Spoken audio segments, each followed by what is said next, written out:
자, 이제 말씀 나누겠습니다. 오늘 함께 살필 말씀은 요한일서 5장 3절 딱 한 구절입니다.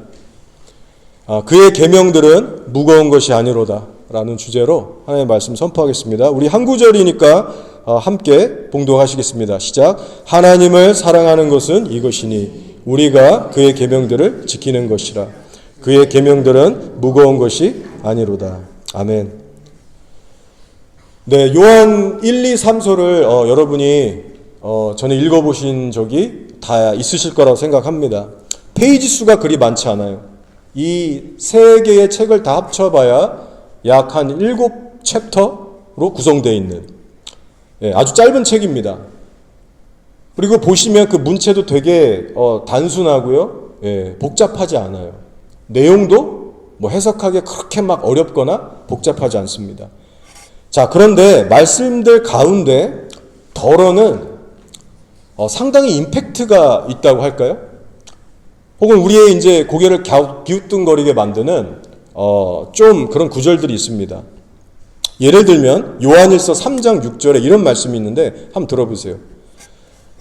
그 안에 거하는 자마다 범죄하지 아니하나니 범죄하는 자마다 그를 보지도 못하였고 그를 알지도 못하였느니라.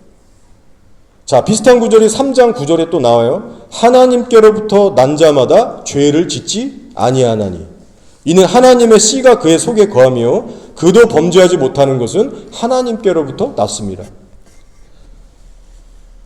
지금 어떤 말씀인지 이해하셨죠? 저는 예전에 이 말씀들을 묵상할 때 이해가 잘 안 갔습니다. 왜냐? 이 말씀들을 문자적으로 받아들이면 저와 여러분은 다 죄인이에요. 가짜 믿음이에요. 물론 죄인이지만 가짜 믿음이라고요. 하나님께로부터 난 자마다 죄를 짓지 아니하나니 범죄하는 사람은 예수님을 알지도 못했고 보지도 못했다고 사도 요한이 얘기하고 있잖아요.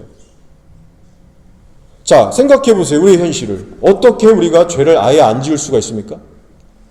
초대교회 성도들도 신약 성경을 보니까 예수를 믿고 나서 죄들을 지었어요. 그래서 막 경고도 받고 뉘우치고 회개하는 그런 사람들이 분명히 있었습니다. 결국 예수님이 아닌 이상은 모든 사람이 죄를 질 수밖에 없어요. 예수를 믿고 나도. 그러니 이 말씀을 어떻게 해석해야 될까? 성경에 있으니 무시할 수도 없는 노릇이고. 그런데 나중에 시간이 지나면서 정리가 서서히 되더라고요.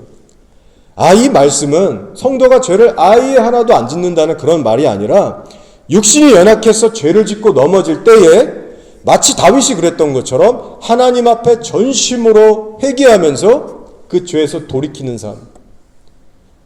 전심으로 다시 일어나서 성령을 쫓아 그 말씀을 쫓아 달려가는 진실한 성도들을 향해서 주시는 그런 말씀이라는 거죠.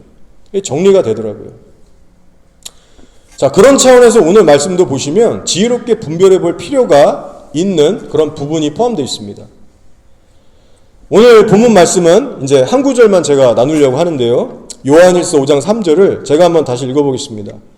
하나님을 사랑하는 것은 이것이니 우리가 그의 계명들을 지키는 것이라. 그의 계명들은 무거운 것이 아니로다. 자, 너무 중요한 말씀입니다. 먼저 앞에 부분을 한번 볼게요. 하나님을 사랑하는 것은 이것이니 우리가 그의 계명을 지키는 것이라.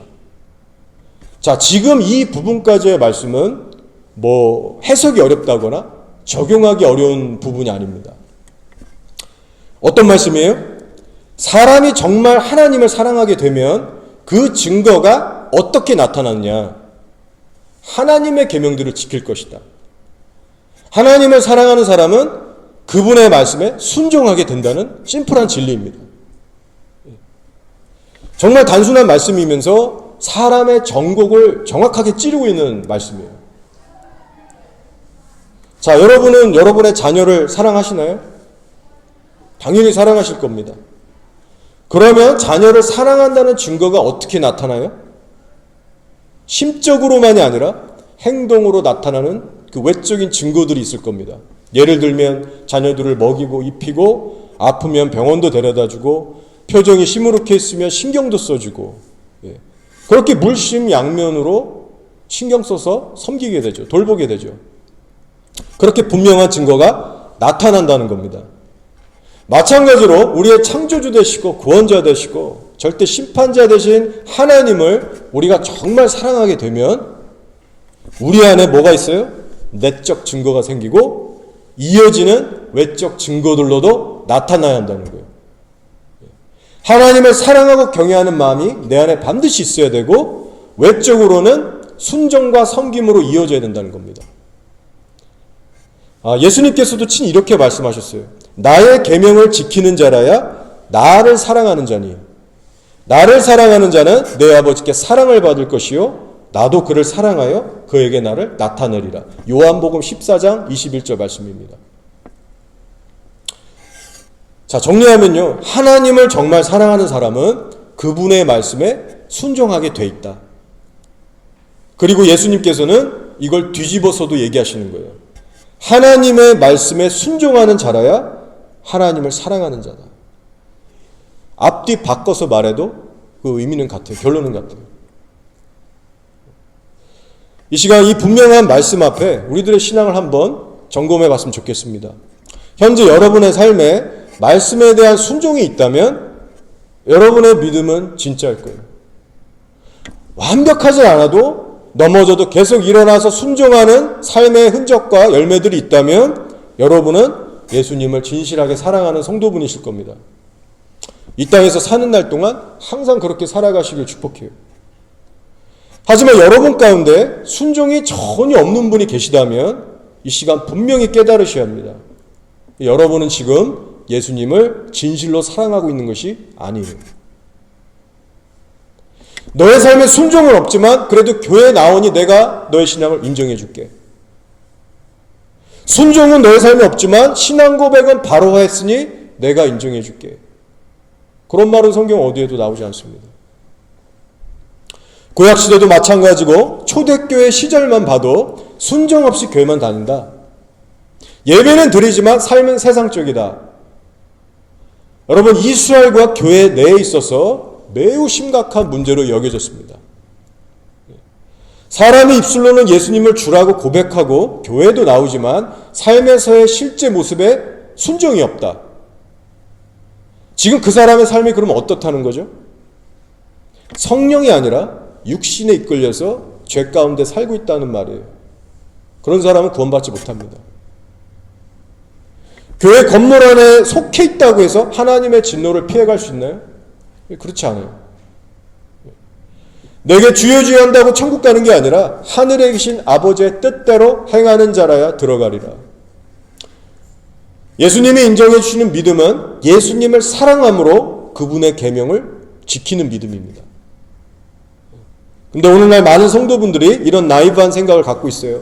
에이, 하나님 아시잖아요. 내 마음 순수한 거. 내 본심은 그게 아니었고 하나님 뜻대로 이렇게 하고 싶었는데 상황이 어찌어찌 되다 보니까 나도 떠밀려서 이렇게 됐어요. 근데 하나님 아시죠? 내가 사랑하는 거?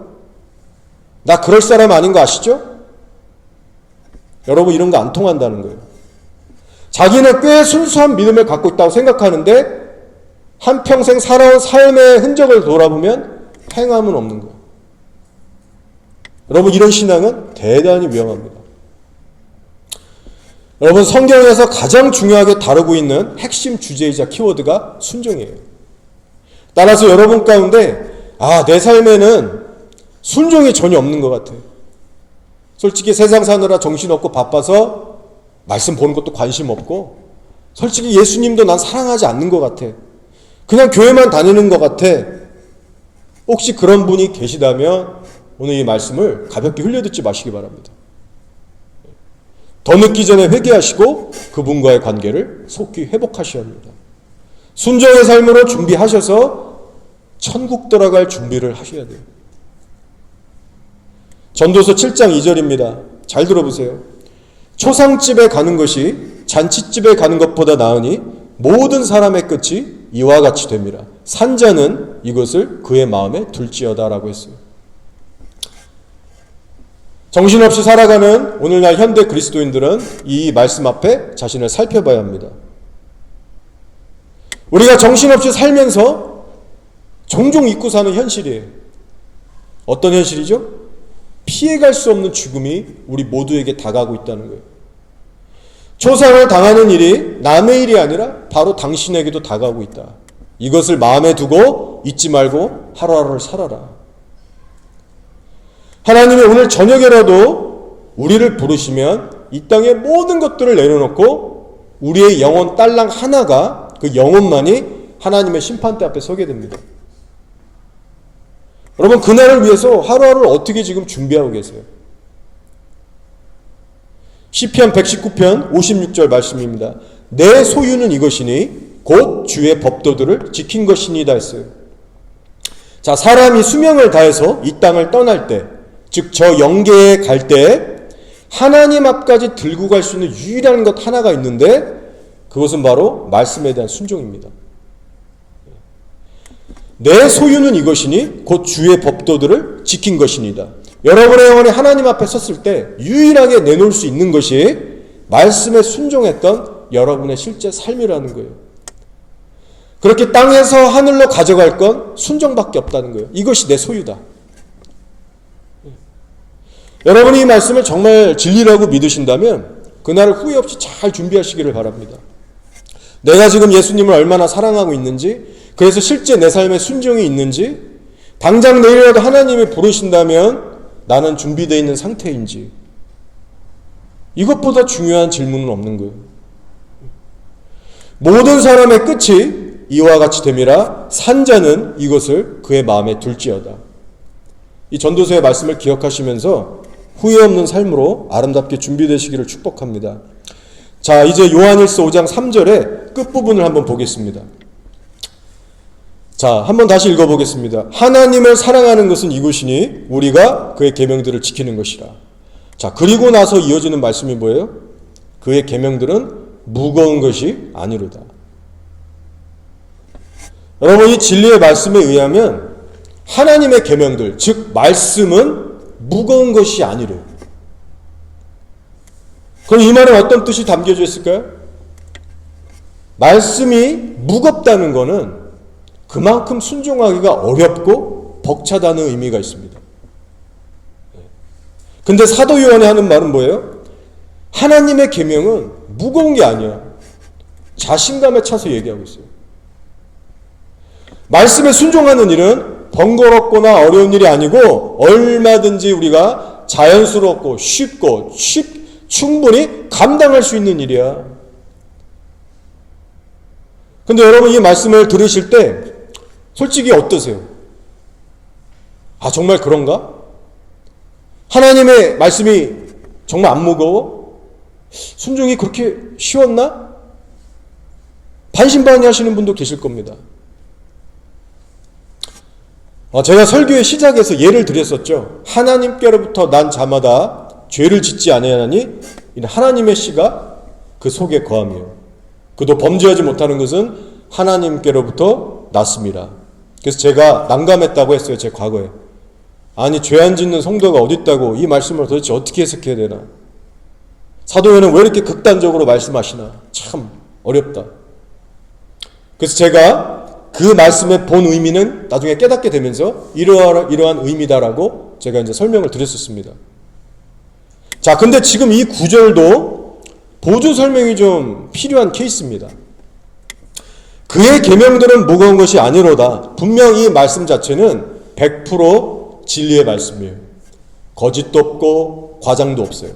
순수한 진리입니다. 하지만 이 말씀처럼 정말로 하나님의 계명이 우리에게 무겁게 느껴지지 않으려면 한 가지 전제 조건이 있습니다. 혹시 그 조건이 뭔지 아세요? 그건 바로 예수님을 경외하고 사랑하는 마음이 있어야 됩니다. 예수님을 사랑하고 경외하는 마음이 크면 클수록 주의 계명은 무거워지는 게 아니라 가벼워지기 시작해요. 자, 하나님을 너무나도 사랑했던 한 시편 기자가 이렇게 고백합니다. 잘 들어보세요. 내가 사랑하는 주의 계명들을 스스로 즐거워하며 또 내가 사랑하는 주의 계명들을 향하여 내 손을 들고 주의 율례들을 작은 소리로 읊조리리이다. 시편 119편 40절에서 48절 말씀이에요. 여러분, 이 시편 기자의 고백을 들으실 때 어떤 마음이 드세요? 지금 주의 계명이라는 것이 이 시편 기자의 가슴을 짓누르고 있나요, 무겁게? 그렇지 않습니다. 시편 기자는 지금 즐거워하고 있어요. 하나님의 계명을 진심으로 기쁨으로 신나게 읊조리기도 하고 찬양하고, 그게 그 사람의 낙이 되고 있어요. 세상 무언가가 그를 즐겁게 하는 게 아니라 하나님의 계명이 그를 즐겁게 하고 있어요. 그래서 말씀에 부담을 느끼거나 어려워하지 않고 있습니다. 그래서 이런 사람에게는요, 순종도 별로 어렵지 않은 거예요. 그래서 60절에서 그가 이렇게 고백합니다. 주의 계명들을 지키기에 신속히 하고 지체하지 아니하였나이다. 어떤 의미가 포함되어 있는 말이냐면, 순종을 이 사람이 했을 때 억지로 등 떠밀려서 한 게 아니라 자원하는 마음으로, 즐거워하는 마음으로 신속하게 순종했다는 거예요. 그래서 예수님께서 말씀하신 대로 나의 멍에는 쉽고 나의 짐은 가볍다, 이 말씀이 이런 사람들에게, 성도들에게 성취되는 겁니다. 예수님도 동일하게 말씀하셨거든요. 나와 함께 멍에를 메고 배우면 내 짐과 멍에는 가볍고 쉬워. 너희들이 오히려 영혼의 평안을 누리게 될 거야. 눌리지 않는다는 겁니다. 자, 그러면 반대의 경우도 있겠죠. 오늘날 교회 안에 예수님을 믿긴 믿는데 사랑이 점점 식어가면서 하나님에 대한 마음이 건조해지고 미적지근해지고 그런 성도분들이 꽤 많을 겁니다. 그럴 때 어떤 증상들이 나타날까요? 여러분 아실 거예요. 예배가 지겨워지기 시작해요. 기도 좀만 오래 하면 못 견디고 힘들어합니다. 맡은 교회 일들도 좀 내려놓고 쉬고 싶고, 자꾸만 쉬고 싶은 마음이 들죠. 한마디로 모든 주의 일들이 점점 형식화가 되기 시작하고 부담스러워지고 무거워지는 거예요. 여러분도 과거에 그런 경험이 있으실 수 있습니다. 그래서 저는 이 요한일서를 묵상하면서 느껴지는 바 한 가지가 있었어요. 그게 뭐냐면, 아, 그렇구나. 이 사도 요한이라는 분은 예수님을 정말 가슴 깊이 사랑했던 분이었구나. 그래서 이런 말씀도 쓸 수 있었겠구나. 예수님에 대해서 마음이 어정쩡해봐요. 미적지근한 사람이었다고 쳐봐요. 이런 말씀 쓸 수 없고요. 하나님도 그런 사람을 쓰지 않습니다. 근데 예수님 사랑으로 충만했던 요한이 교회들에게 외치는 거예요. 성도들아, 하나님의 계명은 무거운 게 아니야. 순종하는 일은 그렇게 어려운 일이 아니야. 사도 요한에게 있어서는 이것이 이론이 아니라 자기 경험이었고 자기의 영적 상태였고 현실 가능한 실제였다는 겁니다. 그래서 이 시간 요한일서의 말씀을 여러분이 들으실 때 이걸 체크해 보세요. 나는 지금 예수님을 얼마나 사랑하고 있는지, 내 마음이 예수님을 얼마나 경외하고 사랑하고 있는지, 그 마음을 꼭 체크해 보시기 바랍니다. 예수님을 나름 사랑하는 마음이 저와 여러분의 어느 정도는 다 있으실 거예요.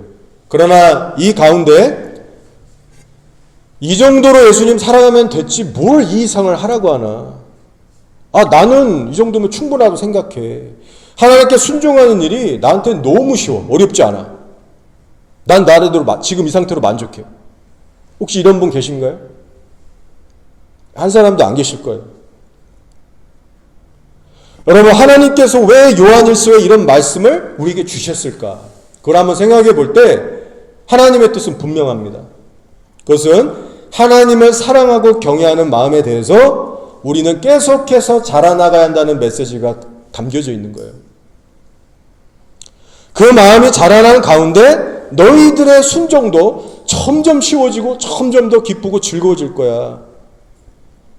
즉 성도가 하나님을 사랑하고 경외하는 마음에 있어서 결코 멈추거나 퇴보하지 말고 계속해서 깊어지고 자라나라는 메시지입니다. 자, 근데 안타깝게도 오늘날 수많은 성도분들이 교회에 나오는 걸로 만족하지 예수님에 대한 갈망이 없어요. 아, 예수님을 더 사랑해야겠다. 요즘 왜 이렇게 말씀이 버겁고 힘들고 귀찮지? 아, 세상이 내 안에 들어오고 있구나. 세상이 내 안에 커지고 있구나. 예수님이 밖으로 밀려나가고 있구나. 아, 나 큰일 났다. 더 큰일 나기 전에 하나님 사랑 회복해야겠다. 여러분, 이런 영적인 각성들이 없는 거예요. 청년이든 어른이든 신앙 안에서의 자기 진단이 없고 신앙의 위기의식이 하는 것이 없고 예수님을 향한 갈망도 없습니다. 이것이 지금 교회 안에 가장 큰 심각한 문제라고 할 수 있는데 저희 공동체는 그러지 않기를 정말 소원합니다. 자, 그러면 이제 우리 어떻게 살아가야 될까요? 예수님에 대한 사랑이 더 깊어지고 싶다면 여러분 우리는 어떻게 신앙생활을 구체적으로 해야 할까요? 자, 그저 가만히 있으시면 절대 안 됩니다. 뭐냐면 지속적인 마음의 변화를 위해서 하나님께 간절하게 지속적으로 기도하셔야 됩니다. 그리고 플러스로 죄와의 전쟁을 반드시 해나가셔야 됩니다. 자, 이 두 가지를 기억하시면서 한번 말씀을 계속 들어보세요. 자, 이번에는 에스겔서 36장 26, 27절을 살펴보겠는데요. 이 말씀을 보시면 이건 새 언약에 대한 말씀이에요. 구약시대 에스겔을 통해 주신 말씀이지만 먼 훗날 오게 되실 메시아, 그 예수 그리스도 메시아를 통해서 우리 영혼들에게 풀어질 그 새 언약의 은혜를 담고 있습니다. 구체적으로 사람이 예수님을 믿고 성령에 이끌어 살아갈 때 하나님께서 그 사람의 마음에 삶에 어떠한 일을 행하시는가, 그 구체적인 내용이 이 새 언약의 약속의 말씀에 담겨져 있어요. 한번 들어보세요. 또 새 영을 너희 속에 두고 새 마음을 너희에게 주되 너희 육신에서 굳은 마음을 제거하고 부드러운 마음을 줄 것이며 또 내 영을 너희 속에 두어 너희로 내 율례 말씀을 행하게 하리니 너희가 내 규례를 지켜 행할지라 라고 하셨어요. 자, 이 말씀 그대로 사람이 복음을 믿고 성령으로 거듭나게 되면요, 성령께서 사람 안에서 어떤 일을 하세요? 이 말씀처럼 육신에서 굳은 마음을 제거해 주시면서 부드러운 마음으로 바꿔주십니다. 그리고 성령을 우리 안에 두셔서 말씀대로 살아갈 수 있도록 이끌어 주세요. 이 말씀대로 실제로 일어나고 있습니다. 오늘날에. 즉 우리의 마음이 하나님과 그의 말씀을 사랑하고 경외할 수 있는 새로운 마음으로 바꿔주시고, 근데 그게 끝이 아니에요. 그분의 말씀에 실제 순종할 수 있는 데까지도 이끌어 나가신다는 거예요. 견인사역이라고 하죠. 그래서 성도로서의 내적 그리고 외적 증거들이 나타나게끔, 이 두 가지가 모두 나타나게끔 하나님이 우리를 이끄신다는 거예요. 먼저는 내적, 그 다음에 외적. 이게 올바른 성경적인 순서입니다. 자, 그런데 이 땅의 교회들의 현실을 한번 보자고요. 우리의 현실은 어떤가? 오늘날 교회 안에 과거 한때 정말 예수님 진짜 믿어서 성령으로 거듭나서 과거 한때에는 이 에스겔서 말씀처럼 새 마음 받고 새 성령 받아서 새 출발하게 됐던 그런 성도분들이 많습니다. 한마디로 거듭난 성도들이라는 거예요.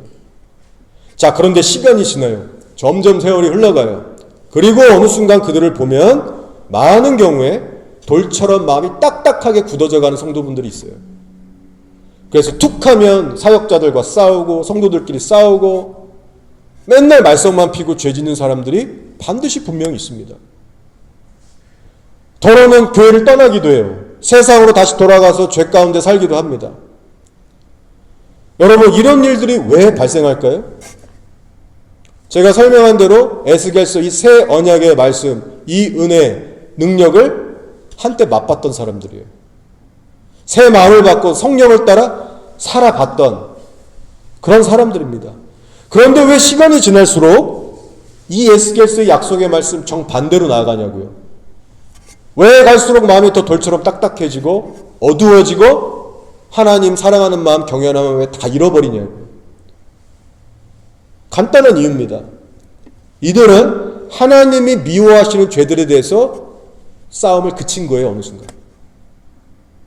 그리고 변화를 위해서, 자신들의 내적 외적 변화를 위해서 간절하게 하나님 앞에 나아가 기도하지 않은 겁니다.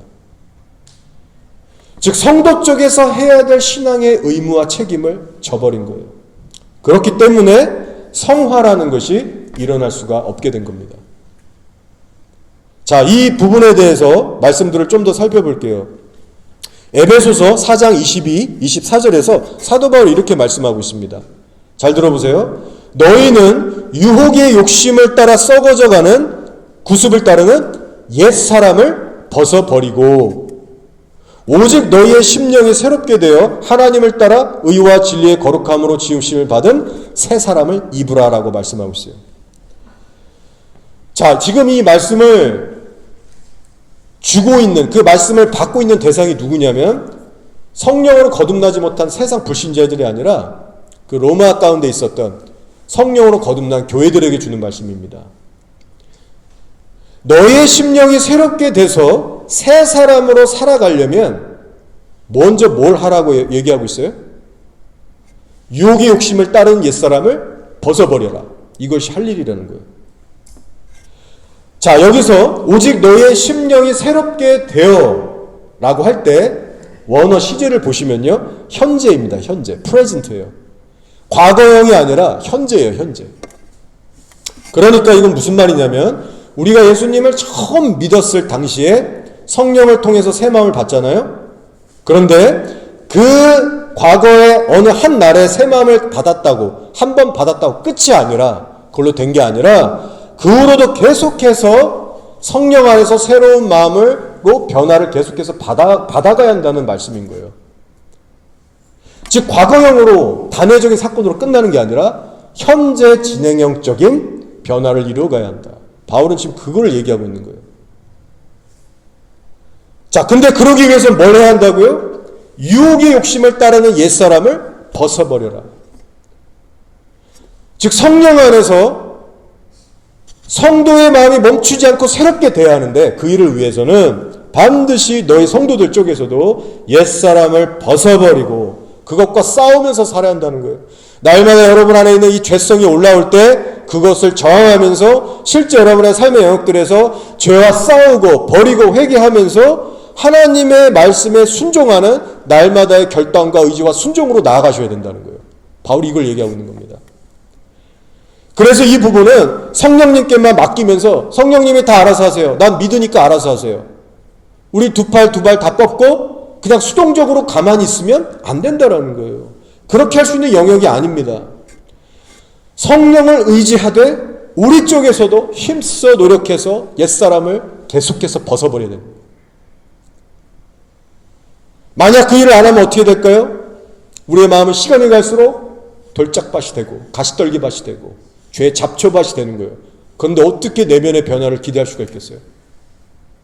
그 새 언약 예수께서만 믿고 멋대로 사는데 어떻게 여러분 그게 되겠습니까?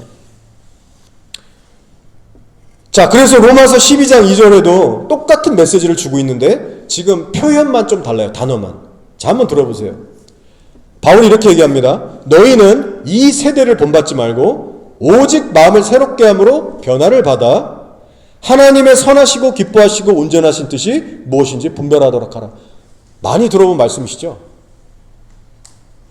마찬가지로 거듭난 성도들에게 주신 말씀이에요. 자, 근데 여기엔 경고가 이중적으로 담겨져 있는 겁니다. 이런 거예요. 너희가 만약 성도라고 하면서 이 세대, 이 세상을 계속해서 본받는다면 마음의 변화, 마음의 성화 따위는 기대도 하지 마. 그런 일 일어나지 않을 거야. 에스겔을 통해 주셨던 새 언약의 은혜가 성도의 삶에서 멈춰질 수 있다는 거예요. 너희가 육신을 따라 살아간다면 너희들의 겉과 속은 계속해서 새롭게 변화될 수 없어. 그러나 너희가 날마다 마음을 새롭게 결단함으로 renew your mind 이렇게 영어로 나오거든요. 이건 우리가 해야 되는 거예요. 날마다 하나님 바라보려고 애쓰고 말씀 보고 기도하고 그 방향으로 달려가지 않으면 그렇게 달려가면 그래서 로마서 12장 1절에 나오는 너의 몸을 쳐서 거룩한 산 제물로 하나님께 드리는 영적 예배를 추구하면 어떻게 된대요? 성령을 통해서 내면과 외적인 성화가 계속해서 일어날 거야. 자, 그래서 로마서 12장 2절에서 말하는 오직 마음을 새롭게 함으로 변화를 받아라고 할 때요, 이게 시제가 수동태입니다. 사람은 자기 힘과 노력으로 자기의 내적인 이걸 변화를 일으킬 수가 없어요. 그래서 수동태로 나오는 거예요. 성령이 하시는 역사다. 하지만 전제 조건이 뭐냐면 이 세대를 본받지 않고 자기의 마인드를 새롭게 해서 하나님 나라와 이를 구하는 그 진실한 성도들에게는 변화를 일으키실 것이다. 성령께서 끊임없이 변화를 일으키시고 견인해 간다는 말이에요. 자, 그래서 한번 정리하면 핵심은 이겁니다. 하나님의 계명이 우리 가운데 무겁게 느껴지지 않으려면 뭘 해야 되느냐? 결국은 우리 마음이 계속해서 성령 안에서 변화를 받으면서 예수님을 사랑하고 경외하는 마음에 계속해서 자라나가야 합니다. 그런데 성경이 주는 메시지는 우리가 만약 죄짓고 방종하며 막 살아갈 때는 그 일이 멈춰지고 또 일어나지 않는다는 거예요. 그 증거로 시간이 흐를수록 오늘날 교회 안에 수많은 성도분들이 신앙이 시들해지고 망가지고 변질되는 모습으로 나타난다고 말씀드렸습니다. 자, 이제 말씀을 서서히 정리하며 마칠게요. 자, 누가복음 11장 9절 13절에 이런 중요한 말씀이 있는데 예수님께서 이렇게 말씀하셨습니다. 오늘 제가 성경 구절 여러 개 하는데 되게 중요한 거예요. 그래서 한번 설교 한번 듣고 끝나지 마시고 계속 반복해서 또 들으시면 좋겠어요. 누가복음 11장 9절에서 13절입니다. 자, 내가 또 너에게 이르노니 구하라. 그리하면 너에게 주실 것이요. 찾으라. 그러면 찾아낼 것이요. 문을 두드리라. 그러면 너에게 열릴 것이니. 구하는 이마다 받을 것이요. 찾는 이는 찾아낼 것이요. 두드리는 이에게는 열릴 것이니라. 너희 중에 아버지 된 자로서 누가 아들이 생선을 달라는데 생선 대신에 뱀을 주며 알을 달라는데 전갈을 주겠느냐. 너희가 악할지라도 좋은 것을 자식에게 줄 줄 알거든 하물며 너희 하늘 아버지께서 구하는 자에게 성령을 주시지 않겠느냐 하시니라 하셨어요. 많이 들어본 말씀이시죠? 자, 여러분 이 말씀의 핵심 포인트가 뭐냐면요. 이거예요. 너희들이 신앙생활을 해나갈 때 절대로 수동적으로 하지 말고 적극적으로 침노하는 자세라고 하라는 말씀이에요. 특히 이 본문에서의 메시지는 포커스가 뭐냐면 너희가 성령을 구하기 위해서 이렇게 하라는 거예요. 성령의 은혜와 능력을 힘입어야 우리가 이 땅에서 신앙생활을 할 수 있는데 그 성령을 얻기 위해서 뭘 하라고요? 구하고 찾고 두드리라는 거예요. 가만히 있지 말고. 간절한 기도로 하나님께 간청하라는 메시지가 있습니다. 간청. 그래서 예수님께서 이 말씀을 주시면서 바로 위에 어떤 비유를 먼저 주셨냐면요. 친구가 밤에 급히 찾아오는 거예요. 문을 두드리는 거예요. 떡 3덩이를 나 빌려줘. 한밤중에 내 친구가 찾아왔는데 먹을 것이 없어. 그래서 내가 대접을 해줘야 되는데 너밖에 없다. 떡 좀 3개 빌려줘.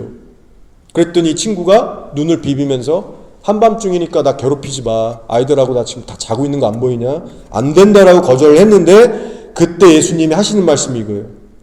내가 너희에게 말하노니 비록 벗됨으로 인하여서는 일어나서 주지 아니할지라도 그 간청함을 인하여 일어나 그 요구대로 주리라. 간청함을 인하여. 그리고 나서 하시는 말씀이에요. 구하라, 찾으라, 두드리라. 그러면 열릴 것이다. 성령을 간절히 구하는 자에게 하나님 아버지께서 성령을 부어주시지 않겠느냐. 바로 성령을 구하는 간청의 기도가 얼마나 중요한지를 우리에게 가르쳐주고 계십니다.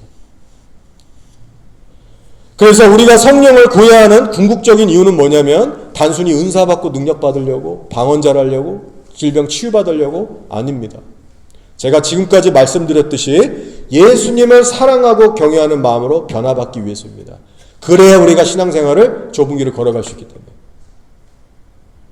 그리고 그 내적 변화가 외적인 순종으로까지 정말 잘 이어질 수 있기 위해서 우리는 항상 성령의 능력을 의지해야만 합니다. 따라서 여러분 이제 신앙생활 해나가실 때 특별히 기도를 하실 때 이러한 구체적인 기도를 한번 올려보세요.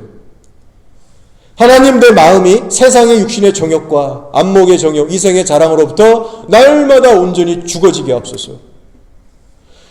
그리고 예수님과 당신의 말씀에 대해서는 계속해서 목마르게 하시고 더욱더 경외하고 사랑할 수 있는 마음으로 강력하게 변화시켜 주십시오. 성령께서 나를 매일같이 감화감동시켜 주셔서 당신만을 더욱 사랑할 수 있게 하옵소서. 그래서 하나님의 말씀이 무겁게 느껴지는 것이 아니라 즐겁게 순종할 수 있게 하옵소서. 여러분 화려하지 않은 기도예요. 근데 진짜 필요한 기도입니다. 죽을 때까지 올려야 되는 기도예요. 이 기도가 수년 수십 년 계속해서 드려질 때 하나님께서 놀라운 역사를 여러분의 인생 가운데 일으키실 겁니다. 그래서 시편 119편 32절 보면 시편 기자도 이렇게 기도했어요. 주께서 내 마음을 넓히시면 내가 주의 계명들의 길로 달려가리이다. 지금 자기의 마음을 넓혀달라고 간구하고 있어요. 간청하고 있어요. 마음을 넓혀달라는 건 뭐예요? 내적인 변화를 일으켜달라고 간청하는 거예요. 우리가 볼 땐 지금 이 정도면, 시편 기자 신앙 정도면 이 정도면 이미 됐어요. 너무 훌륭해요. 근데 자신의 상태에 만족하지 않습니다. 내면의 변화에 대해서 계속해서 갈망하는 거예요. 하나님께서 내 마음을 만져주시고 넓혀주시면, 즉 나는 그러면 하나님만을 더 사랑하고 경외하게 될 겁니다. 나의 순종도 더욱 온전해질 것입니다. 주의 계명들의 길로 달려가게 될 것입니다. 달려간다는 건요, 처지거나 쩔뚝거리거나 뒤돌아보는 게 아니라 순종을 하는 일이 어렵거나 무겁게 느껴지지 않을 거란 고백이에요. 내가 달려갈 수 있습니다. 힘차게. 그러니 나의 마음을 넓혀주세요라고 매우 중요한 기도를 올리고 있는 거예요. 자, 그리고 한 가지 더. 기도가 여러분, 기도로만 끝나서는 안 됩니다.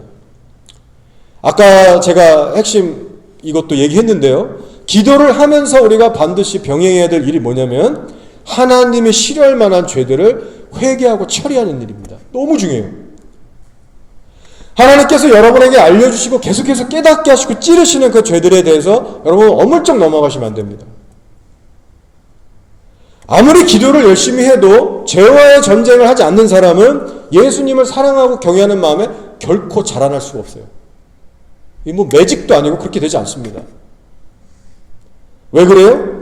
죄는 마치 마음의 독과 같아서 그 죄 가운데 계속 머물면 우리의 마음에 쓴뿌리가 올라와요. 양심이 더럽혀지고 영이 상하면서 하나님을 사랑하고 경외하는 마음을 가질 수가 없어요. 우리의 마음을 강팍하게 하고 마비시키고 쓴뿌리가 계속해서 뿌리 내리게 합니다. 따라서 죄에 대해서 단호하고 분명한 자세를 취하셔서 하나님이 미워하시는 죄들, 지금 알려주고 계신 그 작은 죄들부터 하나둘씩 처리하는 신앙생활을 하셔야 돼요.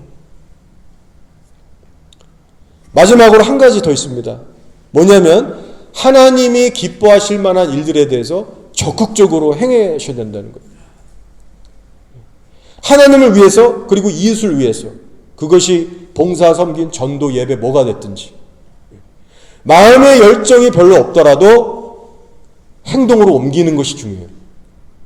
내가 하나님 별로 사랑하는 것 같지 않고 열정도 사역에 별로 없고 이웃에 대한 마음도 없어요.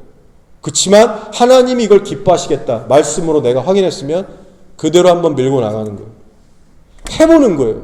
그렇게 할 때 그 일들이 쌓여갈 때 성령께서 신기하게 우리의 마음을 만져가세요. 섬기는 나의 심령부터 변화시켜 가세요. 그래서 나를 변화시켜달라고 하나님께 간청하는 기도 생활, 그리고 죄에 대한 철저한 회개와 싸움, 그리고 세 번째 하나님이 기뻐하실 만한 일들을 적극적으로 해나가는 신앙생활. 이 세 가지만 우리 삶에 묵묵히 실천해 나갈 때 하나님께서 우리들의 삶을 놀랍게 변화시켜 가실 겁니다. 이제 그렇게 실천하며 살아가는 저 여러분 되시기를 주님으로 축복합니다.